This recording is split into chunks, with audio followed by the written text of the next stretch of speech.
We decide to put our arrogance on top of it all and say, we're doing this our way because we're American. What Mauricio Pochettino has done is he's basically said, hold on a second, maybe I don't need to learn the American way or the American mentality. Maybe America needs to understand what footballing mentality is. I'm very seldom wrong. I even sometimes think I'm never wrong. I'm just early. I'm always early about this stuff. I don't care where you play. This is the U.S. national team. And don't come at me with regular players weren't out there today. Don't do the A team, B team, C team. And I love it. How did he say it? Focused. Focus. He can't say focus. Yeah, focus. Focus. I like the way he says it. There you are. Here I am. Once again, this is Unleashed. I'm Eric Wynalda. Not to sound too monotone here, but man, what a week. What a crazy week. Last week, I think it was the week where I asked for an apology for some of you dumbasses who don't get it still. And you know, maybe that had a little bit to do with the realities of the schedule change. Major League Soccer has decided to change their schedule. And then it was also rolling into the national team and the international window. A lot of stuff going on in qualification. So the Curacao and Haiti, Suriname, man, congratulations. Very cool. Not so cool for the likes of Honduras, Guatemala, and El Salvador. But the United States had a couple of games. They had an opportunity to revisit the idea of Gio Reyna. And you know, I was reminded by a friend of mine the other day that I'm not wrong. I'm very seldom wrong. I even sometimes think I'm never wrong. I'm just early. I'm always early about this stuff. I let you know that, maybe 10 years sometimes, unfortunately, when we're dealing with some of the idiots that run the sport in this game, that when you say something that is the truth and you don't want to hear it or you don't like it or you try to integrate your personal view on this stuff because of the way the world works or the way things are in the United States, it's very difficult for us to be on the same page because we're actually reading out of two different books. I hope that this podcast, Unleashed, serves as more of an opportunity to be a resource that you can rely on to tell you the way things, not the way they are, but the way that they should be. I understand completely, probably better than most, the reasons why things are the way they are, and my willingness to share my opinion about how we can make this better puts me in harm's way a lot. I get a lot of nasty emails and I get a lot of weird responses of people that actually think they know better than I do. And yeah, I take the high road on most occasions and basically not respond to some of that stuff. On other occasions, I do respond. And, I don't think people like it when you tell them that their baby's ugly. But you know what? I'm not going to lie to you. That's the whole premise of this. Today's subject is, once again, the international window and Gio Reyna. We weren't able to talk about really what was going to happen, but he pretty much settled the score 4 minutes into his re-entrance to the U.S. national team's pool. And it's kind of opened another door, and maybe, I don't want to call it Pandora's box, but it really is encouraging for me to know that our current coach, Mauricio Pochettino, gets it. Simply put, he gets it. And he gets football. And all of the situations and the circumstances and this thing that we're doing here and some of your responses is really been reinforcement to me to understand that our country has no fucking clue at what they are doing when it comes to the sport. And on top of that, we decide to put our arrogance on top of it all and say, we're doing this our way because we're American. What Mauricio Pochettino has done is he's basically said, hold on a second, maybe I don't need to learn the American way or the American mentality. Maybe America needs to understand what footballing mentality is. And I can't be more encouraged by what is happening with our U.S. national team. You go back a couple of months ago, everybody's screaming at the rain, this is terrible, we're losing to Switzerland, we're losing to Korea, we're terrible, we're this, we're that. We're 5 games undefeated, and some pretty good performances. And it's solely built around one thing: a coach who's willing to actually say, I don't give a shit who you are. I don't care what you have done. I need you to if you want to be a part of the U.S. national team and you want to play in a World Cup, to show me what you're all about. My job is to evaluate you, and I'm going to do that. And I don't care where you play. And a lot of people are turning this into a Major League Soccer versus Europe thing, and I do that a lot. I still will contend, and I know I'm right, and whether you figure this out now or in 7 years, the World Cup, as far as your preparation is concerned, is no place for Major League Soccer. Major League Soccer is the worst place for you currently to try to prepare for a World Cup. The schedule change alters that a little bit. We're not all the way there, but it certainly makes it a little bit better. But currently, if you are a national team player playing in Major League Soccer and you've just done what Alex Freeman has just done against Uruguay, or maybe if we're still going to get on the Diego Luna bandwagon, pretty cool stuff. But Sebastian Berhalter has put his name into the Goblet of Fire. If you're a Harry Potter fan, you get that. But he's basically said, look, I want to be a part of this. My goal and assist, maybe 25 minutes into the game against Uruguay, was evidence of that. Great on set pieces, a fantastic first goal.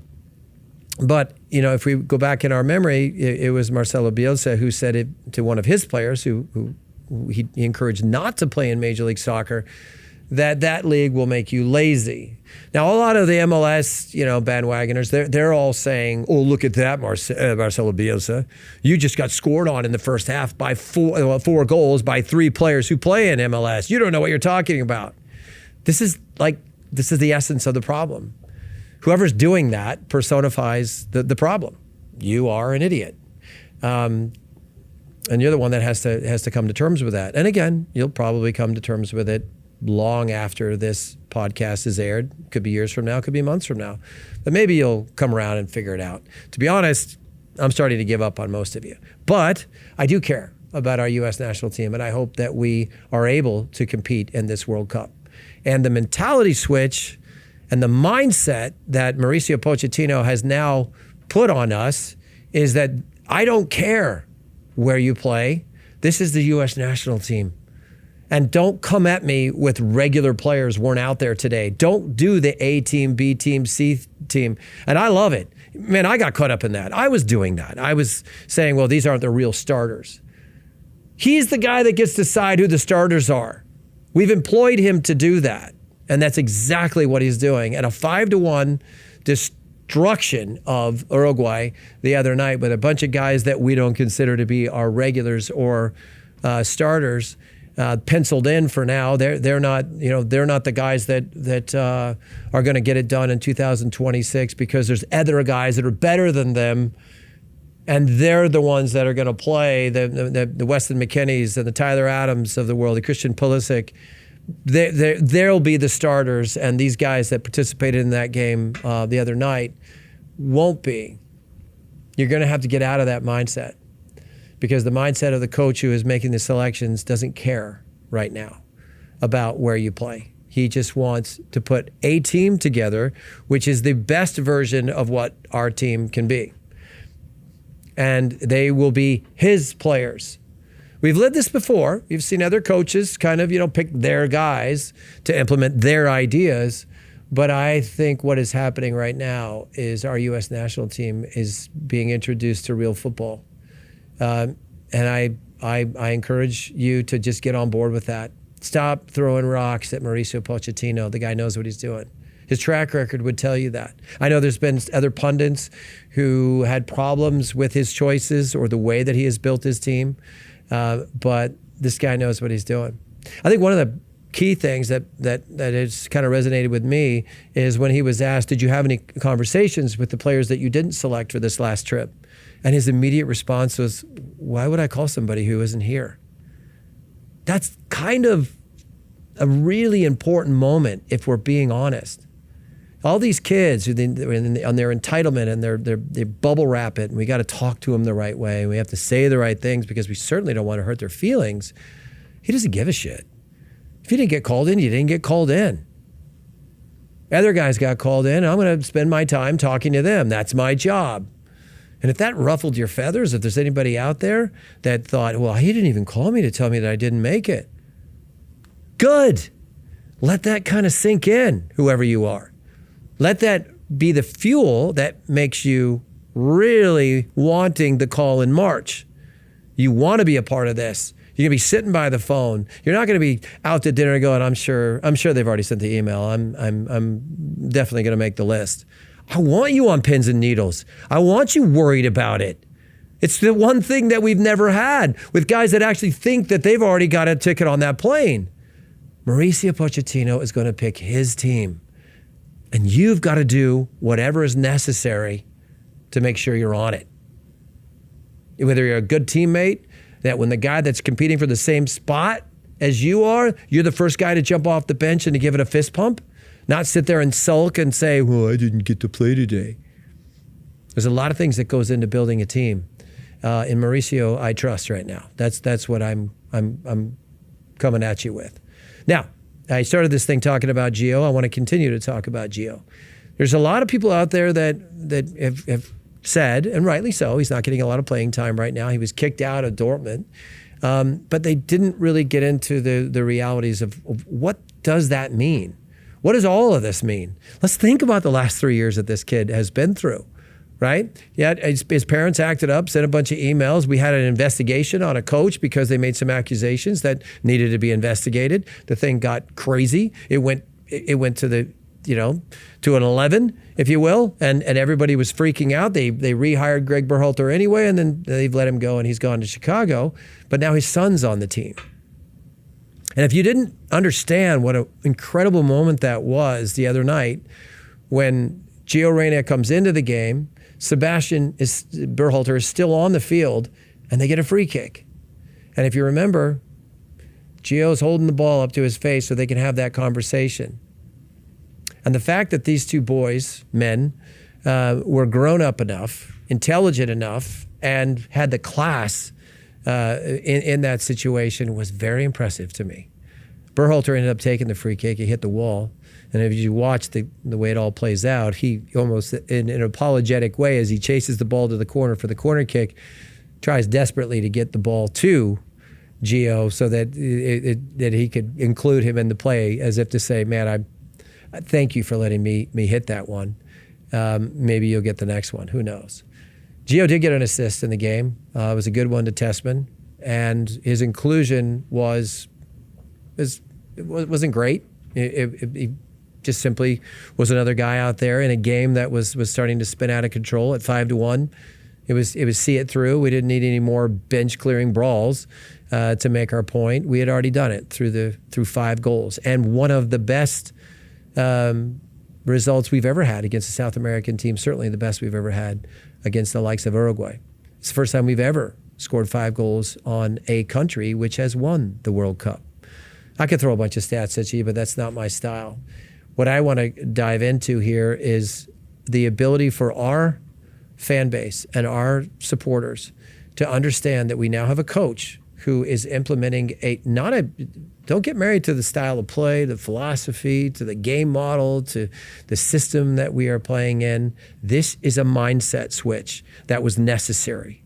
It was completely necessary for some of you to understand that if our country is going to get better, regardless of how great we think we are certainly back-page news when it comes to this sport. He is coming in sideways as an Argentine guy, understanding the street fight capabilities that his country always seemingly has, regardless of how talented they are. And he wants us to kind of implement that style of play. Now, it's not just because he's Argentine. This man knows football, and we don't. Just you need to go look in the mirror and say that to you. You don't know what he's talking about. You can criticize it. You can go online and be really brave and type something really cool about how much you think you know, but you don't know what the hell you're talking about. You certainly should not be responding to a man of this pedigree, of someone who has had this kind of career, not just as a player, but also as a coach, to start criticizing some of the things he is doing.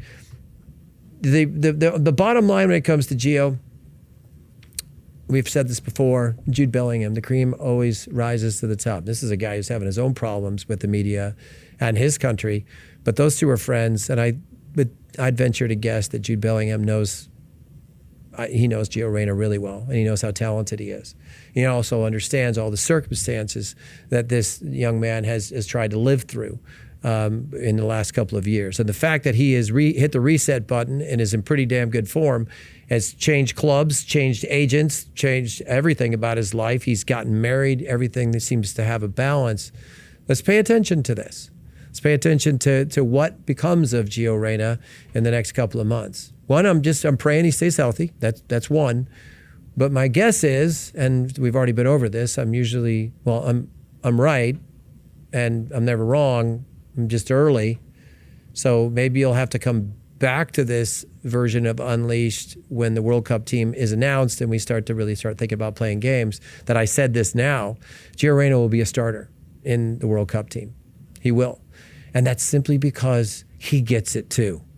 And he's recognizes the challenge that Mauricio Pochettino has put before him, and his talent will see him through. Now, that's bad news for other guys because they may not, at the end of the day, have just enough to be a part of this team. But I'll go on the record to say that this is the hardest team ever to make when it comes to World Cups.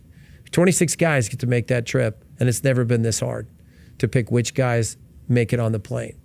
And for some of them who will never even play a minute at a World Cup will go because of their attitude and because of their mindset.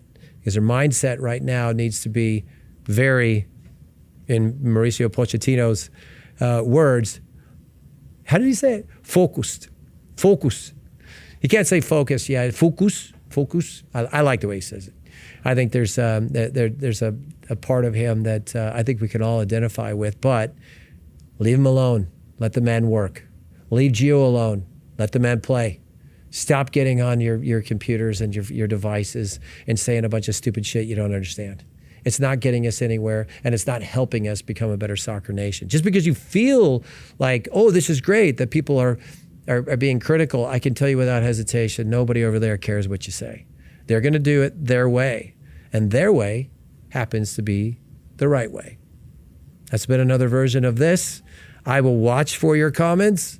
Trust me, I read them all. And if I don't respond, that doesn't mean I didn't like the comment. It just means that there's some other idiot that I need to deal with. So keep them coming, and let's see how quickly we can conquer idiocy in America when it comes to soccer. It's a hard job.